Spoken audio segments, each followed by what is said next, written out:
The topic I want to talk about today is Bitcoin neutrality. Bitcoin neutrality. What does Bitcoin neutrality mean? Neutrality in Bitcoin means being able to adopt Bitcoin in any culture, any language, any religion, any geography, but also any political or economic system. So Bitcoin neutrality is about making Bitcoin a standard that is independent of your desires and expectations. This isn't a libertarian currency any more than it's a communist currency. It's a currency, and it can be applied to any political system, whether it is the political system you like or not. It's a neutral currency. So what does neutrality mean? Neutrality doesn't mean no principles. Neutrality is a principle in itself. And in fact, what I'm here to talk to you about today is that neutrality is the most important principle in Bitcoin. And most of the other great things derive from that. If you want to really understand how neutrality will affect Bitcoin in the future, we need to look at what has happened with the internet and TCP/IP in terms of neutrality. On the internet, anyone can publish with the same voice that Time Warner and CBS and ABC and CNN have. So neutrality is about being able to balance things so that it doesn't matter who the sender is or the recipient is, how big the transaction is, what type of transaction it is, whether it's buying gold, camels, or drugs. Neutrality means that the network will process your transaction and will charge you based on how big that transaction is in the blockchain. Great, we all understand we have that principle today. What I want to talk about is how important that principle is, how fragile that principle is, and how quickly people are going to try to co-opt and pervert that principle. And we've traveled this journey already on the internet. We started out with a completely neutral IP protocol that allowed us to have that equality of voice across any channel and in comparison to any other website. And then the internet got popular, and the first thing that people started attacking was the concept of neutrality, right? Because if you're already at the top of the ladder, the first thing you do is pull up the ladder behind you. You sure don't want the little people down there climbing it too. Neutrality as a principle is built into Bitcoin today, but it will only survive if it is vigorously defended. And there will be plenty of opportunities to defend it because it will be attacked. So let's talk a bit about the specifics. What is neutrality, how it applies in different contexts. Let's talk about how neutrality will be attacked. And then finally, I'll wrap it up by talking about why neutrality is important if we want to see adoption of Bitcoin, rapid adoption of Bitcoin. Again, the slides will be available as part of the video, so feel free to pick those up after the presentation. I'm not going to torment you with PowerPoint. So first, neutrality. What does that mean? We tend to think of Bitcoin in the terms of our own personal experience. And as far as I can tell, most of the people here come from a first world economy, probably this first world economy. And they have a certain experience with currency, and that experience is not normative. That is not the experience of the world. Everyone in this room uses the world's reserve currency. No one else gets to use the world's reserve currency, right? So we need to understand that adoption of Bitcoin won't necessarily happen here. And my argument is, in fact, here is the last place where Bitcoin will broadly be adopted. And that's why neutrality is important, because if you are living and breathing a first world, structured, rule of law, easily negotiated contractual obligations and resolution through a justice system that actually works sometimes, but certainly works better than most countries, a country where cross-border transactions are handled in a regularly efficient way, where you can move currency around and you can interact with the rest of the world, Bitcoin may not be that big a deal for you. If you live within 100 miles of the border between Kenya and Tanzania, you regularly transact in 4 currencies: the Kenyan currency, the Tanzanian currency, the euro, and the US dollar. You're used to not having a bank account. You're used to carrying sacks of money. You're used to having floating exchange rates, governments that prey on your currency and dilute it. So your expectations are very different. My argument today is that neutrality boosts adoption because it allows everyone in the world to quickly and rapidly adopt Bitcoin. Let's give you some examples.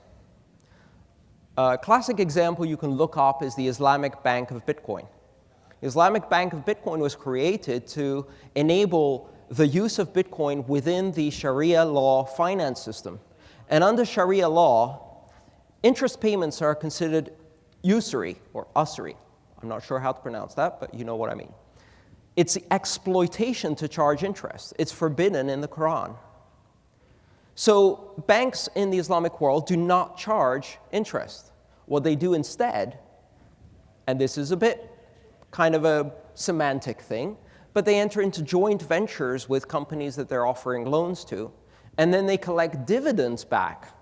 And those dividends have a specific dividend schedule, which might be, say, a 3% every year dividend.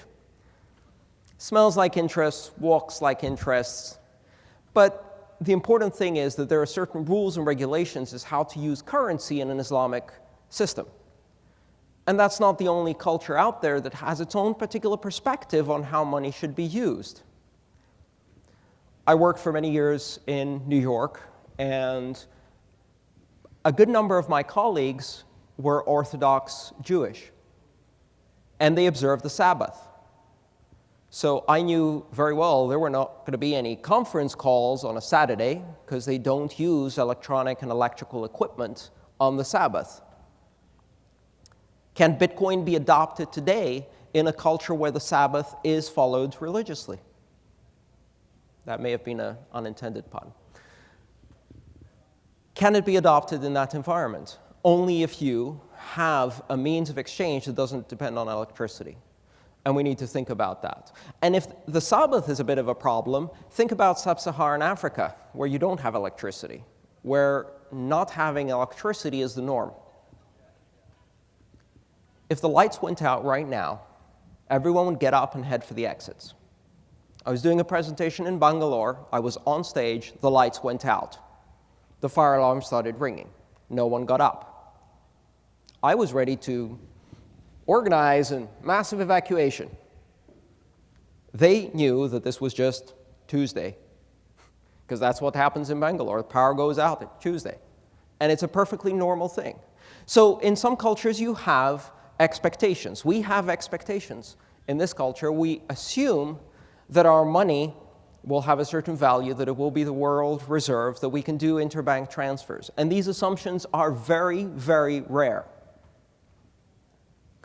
Neutrality in Bitcoin means being able to address the rest of the world. Because at the end of the day, it's not about us. It's about the other 6 billion. So can we create a currency that is neutral towards religion and can be readily adopted in any religious system? Can we create a currency that is neutral towards geography, towards language, and even towards connectivity, whether you have it or not, electricity, whether you have it or not? So these are the core concepts that lead to greater adoption, but they're also the things that spur innovation.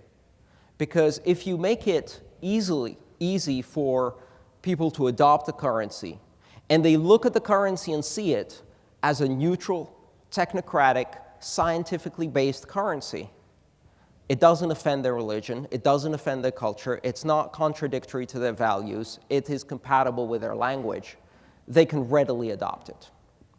Now, why do I care about ready adoption of Bitcoin in other countries? Because that's where it's going to happen. We get caught up in understanding Bitcoin in reference to our currency, which is the US dollar here, and in most of Western Europe, to currencies that are relatively stable.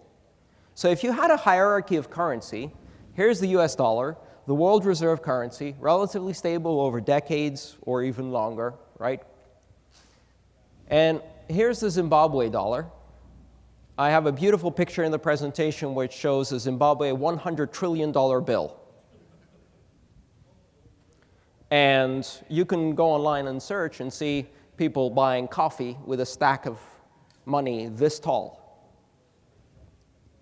So if you're American and you ask yourself, is Bitcoin better than the dollar? 99% of people are going to answer no. If you're Zimbabwean and you ask, is Bitcoin better than the Zimbabwe dollar, goat poo is better than the Zimbabwe dollar as a trading mechanism, as a transaction, or even as a store value. At least you can burn it and make fire, right? So we really have to understand that there's a completely different level of comparison within our context and within the global context. So if you think of that hierarchy of currencies, where does Bitcoin fall? Probably in terms of utility, it's better than 20 currencies in the world right now, maybe 30 currencies in the world. It's bigger than about 15 world economies, country economies already at 1.7 billion. And it's better than a lot of world currencies, currencies that are crazy volatile. You think Bitcoin is volatile? Not even close. Most of sub-Saharan Africa would love to have the stability of Bitcoin. So we need to understand that the comparison is different. Now, why is this topic really important? Because I see adoption happening in the form of punctuated equilibrium. We assume that Bitcoin is going to gradually get broader and broader and broader and broader over time until eventually it's toppled various currencies and becomes the world currency. That's not how it's going to happen. Instead, what you're going to see is a crisis, perhaps something like Cyprus. And you're going to see a massive conversion in a very limited geography. Whole countries, whole cities converting. What are the requirements to massively convert to Bitcoin? There are 4 fundamental requirements. The first one is relative utility, or relative value. Is Bitcoin better than the piece of paper my government makes? And the answer for the US will be yes, last. It's the last currency where you can say that thing is yes, Bitcoin will be better. But every other currency is going to happen first, right? So, utility. Is it better than what I currently have in my pocket? 2, will I get jailed or shot for holding Bitcoin? We don't think about that. There are plenty of countries in the world where if you do not have the currency, you are a smuggler. And there is no due process, right? So you get shot for holding Bitcoin. That's a bit of an impediment. We don't need to worry about that. You know, someone issues a suspicious activity report on us, at least we can argue about it. There's no suspicious activity report in Zimbabwe. They shoot you, right? Or maybe not Zimbabwe, maybe some other country. These things happen. So can you safely hold Bitcoin? Is it worth more than the currency you currently have in your pocket? Do you have the technology within your country to adopt it? That's very critical, right? We all have smartphones, we have internet connectivity, we have always-on internet connectivity. That is not the case. So I don't expect Bitcoin to be adopted in Zimbabwe, not because it's not more valuable, but simply because they don't have the means to be on the blockchain even occasionally, or even be with electricity occasionally, in order to take advantage of Bitcoin at that level. So, utility or value, fear or lack of fear in the adoption of the currency, and technology. Do you have the necessary technology?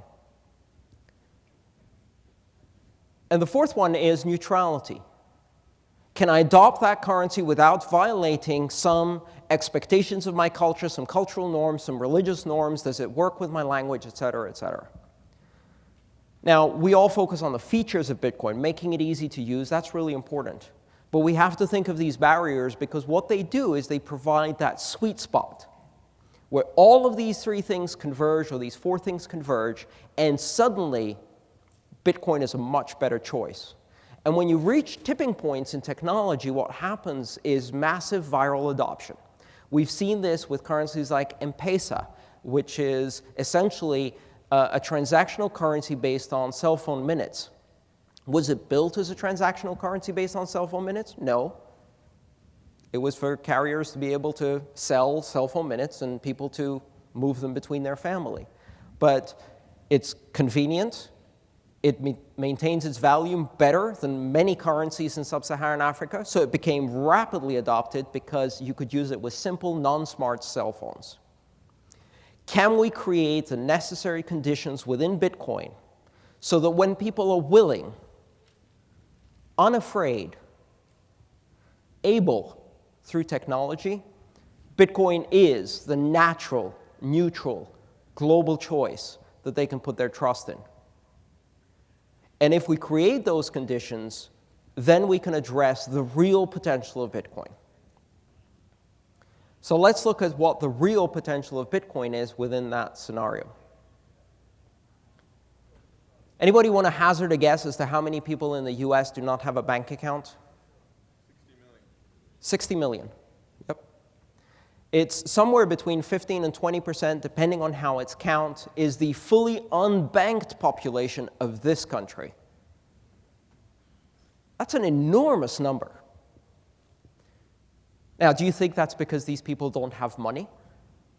No. Usually there's 10 other reasons why people are unbanked. It has to do with regulatory issues, right?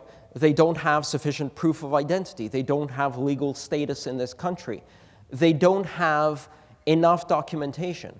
They don't have enough money or enough cash flow through that bank account to make it worthwhile. And so you have this completely parallel banking system, which in the US consists of payday loans, short-term loans, and various other very exploitative, vulture-like capitalism systems that exploit the poor.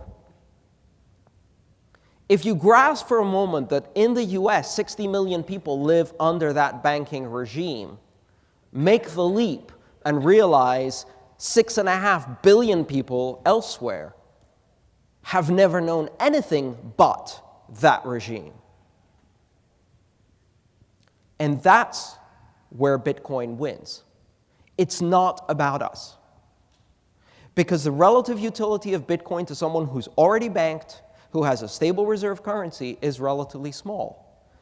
But once you start thinking about the great unbanked masses, the question is, how do we make it possible for them to adopt Bitcoin as quickly as possible? What are the preconditions? Let me suggest some of the answers. One, we need to be able to make Bitcoin usable without constant access to the blockchain. This is already possible in a number of ways. You can do islands of Bitcoin that enable transactional Bitcoin within that island and occasionally sync back only the inflows and outflows into the blockchain.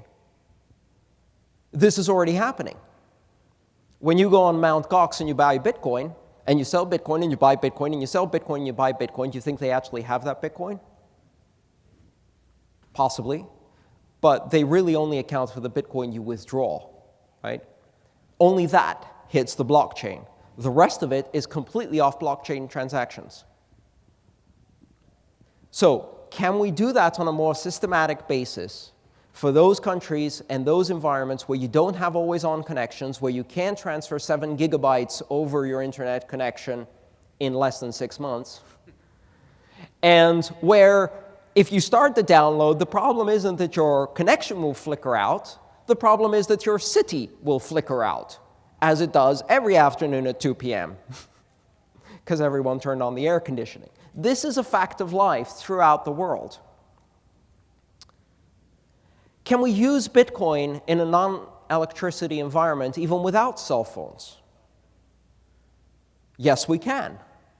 We can embed the value of Bitcoin in paper wallets. And if those paper wallets are made tamper-proof and are used as a means of exchange, the paper wallets acquire face value that is related to the underlying value of Bitcoin. Essentially, Bitcoin becomes the reserve currency of these paper wallets. So you can actually build a full paper system of currency that is backed not by gold, not by floating exchange rates, but actually backed by proof of stake in Bitcoin, and enables you then to trade these bits of paper at a premium over face value. Who here has Cassatius coins? Anyone? Yeah? Did you pay face value for them, or did you pay a premium? You paid a premium. They're worth more than the Bitcoin that's on them, because they're pretty shiny objects. And even more so now that Mike has stopped selling the coins to the public, they're pretty shiny objects you can't buy anywhere except on eBay, right? Supply goes down, price goes up. And so by creating artificial scarcity through proof of stake of Bitcoin, you can make paper currencies that can be exchanged at a premium over face value and work as a perfectly usable currency, with a couple of really interesting exceptions. I can't make backups of my money. I can make backups of paper wallets, right? No one can inflate my paper wallet money like they can fiat money, right? So you can do a lot of interesting things with this while still maintaining the basic transactional capability.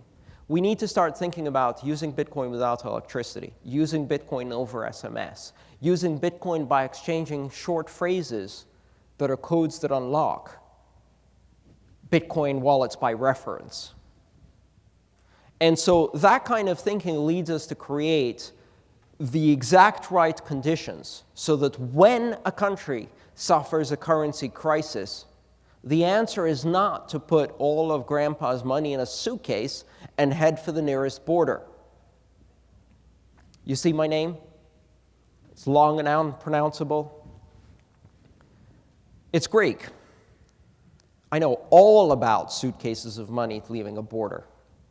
My parents spent 9 months standing in line at a bank transferring the maximum 10,000 euros a day every single day, with 5,000 other people standing in line to do the same thing. Can you imagine a bank run, a run on the banks that lasts 9 months, like slow motion? You slowed us down, but we're not leaving our money with you. We're going to take it out slowly? Sure, fine. So you have every single family having Nikos standing in line in the morning, Maria switches in the afternoon, until Kostas manages to get into the bank, grab the 10,000, and wire it out of the country. I now run an investment fund, which is my parents' retirement. I didn't want to do that, but we're not keeping it in euros in Greece. People are accustomed to conditions of extreme difficulty in the world. And if we think about Bitcoin in the terms of a first world country, we're missing this tremendous opportunity that exists around the world to elevate the other 6.5 billion, the great unbanked masses. And to them, this is a very compelling proposition because they're comfortable with extreme volatility. They're comfortable with suitcases of money crossing the border. They're comfortable with law that applies according to what the police person said and how much you bribed them. We're getting comfortable with that concept too. But for most countries, that's the reality. So, in summary, neutrality, which is an underlying principle here, is one of the 4 necessary conditions that are required in order to see worldwide, rapid, bursty adoption of the currency. It's not about whether Bitcoin will be adopted, or where it will be adopted, or when it will be adopted. The only question is, will we be ready as the Bitcoin community for the influx of millions of people, for the use of Bitcoin in new scenarios at completely different transactional rates? If you were here a couple of days ago at the GigaOM session, a gentleman from India stood up and said, hey, I like your 0.001 transaction fee, but your microtransaction is sending $1. My microtransaction is sending 10 rupees. That's 0.1 of a cent, right? Whole different perspective. Our microtransaction is a transaction in India. Their microtransaction doesn't have a word. So we need to start thinking of scaling from femtotransaction to gigatransaction, and a whole different concept of what pocket change means. We need to be able to develop technology around Bitcoin that enables electricity-less, communication-less transfer of value. And finally, we need to make sure that as we go forward, and very many forces that are not supporting Bitcoin because it's not in their interest, as they try to pervert the core neutrality in the protocol, we work hard to preserve those principles. So anytime you see a change that is suggested in the Bitcoin code, in the Bitcoin protocol, in the Bitcoin payment systems, ask yourself this: how does this change affect the core principle of neutrality?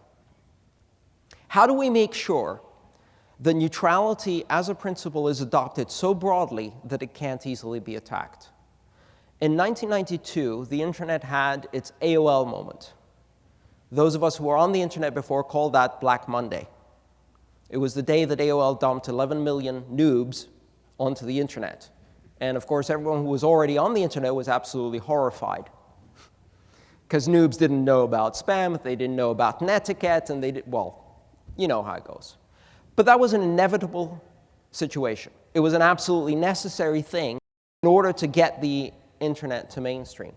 What we managed to do on the internet was maintain the principle of neutrality long enough that it got as broadly distributed as it is today, and now neutrality is baked into the system to a level where even if it's attacked, the attacks fail.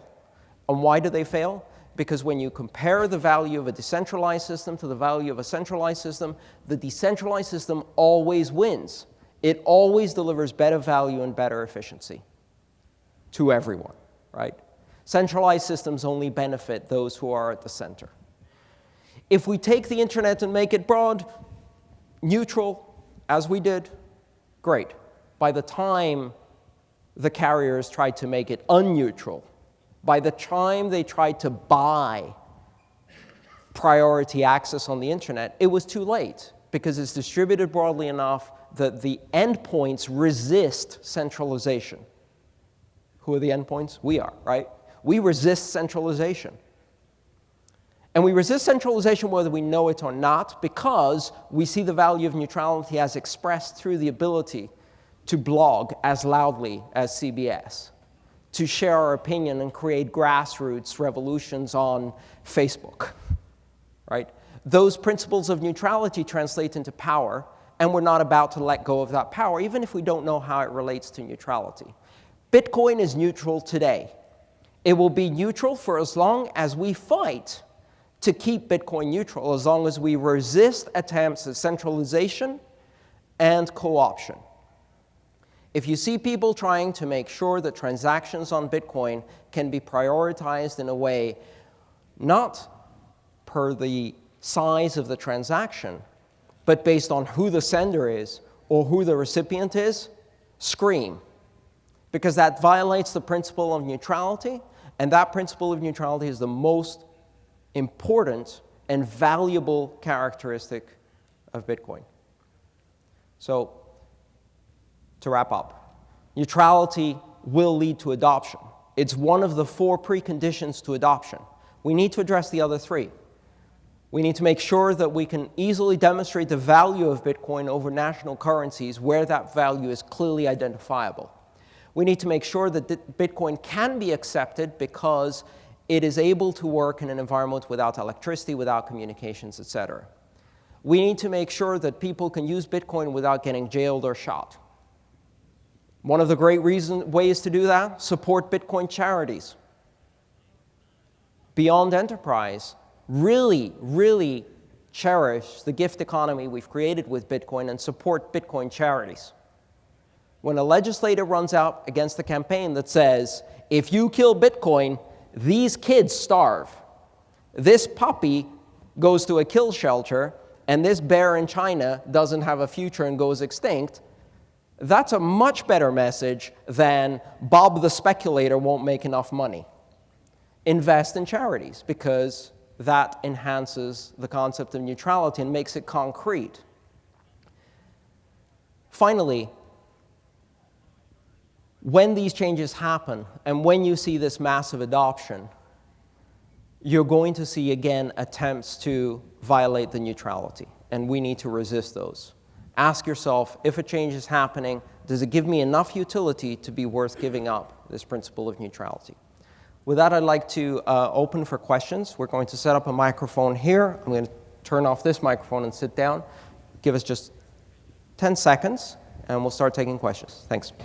I understand in the abstract the threat to neutrality, and I understand the specific case you cited of perhaps prioritizing transactions based on what I would call their source address or destination address. Yeah. Can you say any more concrete things you can envision that would be, I mean, I understand the general signs of attack, but are there any more concrete attacks that you Sure. know today? One of them is centralization of control points.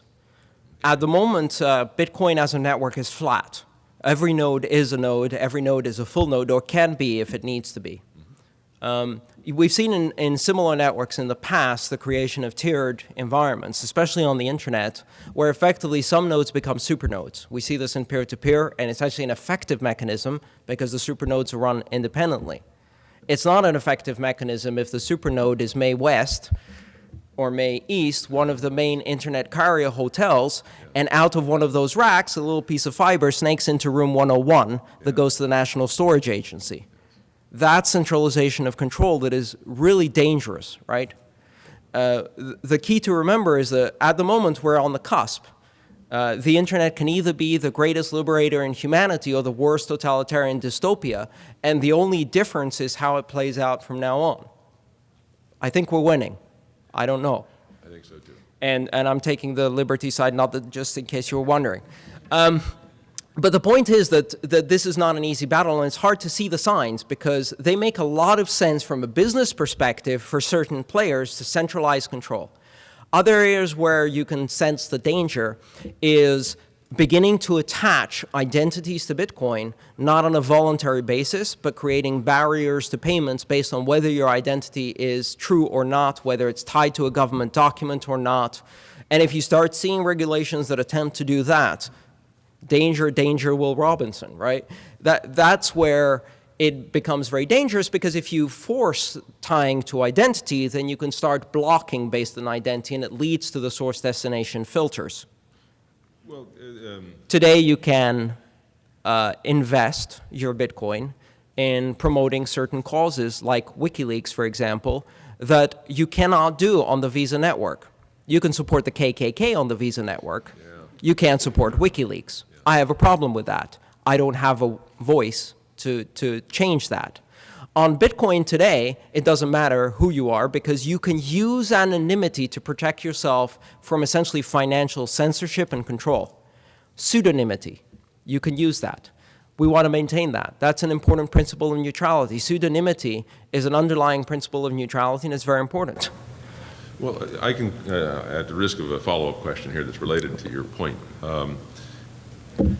I can clearly see threats to regulation at the exchange points between fiat currencies and sovereignty and a distributed peer-to-peer currency like Bitcoin. Yet it's hard for me to see any real threats within the Bitcoin world. I can't imagine how a sovereign power could say to Gavin and the others, you will prioritize our blocks or whatever, maybe our transactions in the block. Do you see any real threat? Yeah, I do. Because one of the first things you would do is you'd start filtering the underlying traffic of the peer-to-peer Bitcoin network, and you'd start basically dropping transactions as they try to cross the border. And we're going to see that. Bitcoin will not be able to flow freely. I can guarantee you that countries will block Bitcoin. They block everything else. Of course they're going to block Bitcoin. And it will take them some time to realize that that's to their own detriment. But just like we see censorship on the internet and the Great Firewall of China and the Great Firewall of Iran and many great firewalls, those firewalls will come to stop Bitcoin. But HTTPS tunneling has managed to solve a lot of those problems. HTTPS tunneling gets terminated and bridged internally on those firewalls, and it's actually difficult to evade. And then you need international proxies. Yes, it's a running battle which we will win. Yes, I sure hope so. But that doesn't mean it doesn't have to be fought, or that a lot of people are not going to lose their freedom while they're fighting this battle. So Yes, absolutely. That's exactly the type of principle you have to protect. There are many attack points against Bitcoin. You can spam it with transactions if you're a government. You can flood wallets if you're a government. You can start blocking the connections to the rest of the blockchain, or you can start spoofing the connections to the rest of the blockchain. And certainly you can monitor it all. As I mentioned before, one of the areas of adoption, or one of the criteria for adoption, is do people get killed for owning Bitcoin? Here, no. In some countries, yes.